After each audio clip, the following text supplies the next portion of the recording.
Pero sumablay ata siya at yung classmate ko yung tinamaan. Pero kahit sino siguro sa amin ang matamaan, okay lang sa kanya kasi parehas kaming maingay. Pagkatapos nung nangyari, natatawa ako kasi parang naging lolo yung classmate ko. Tumama kasi yung eraser sa ulo niya, tapos yung mga powder ng chalk napunta sa buhok niya.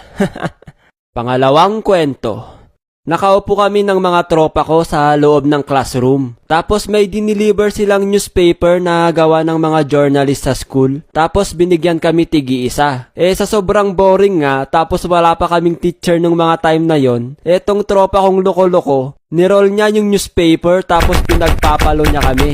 Siyempre, hindi tayo papayag na hindi tayo makagante. Niroll ko din yung sa akin tapos bumawi ako. Habang naglalaro kami ng paluan, hindi namin namalayan na halos kalahati ng klase sumali na rin sa paluan.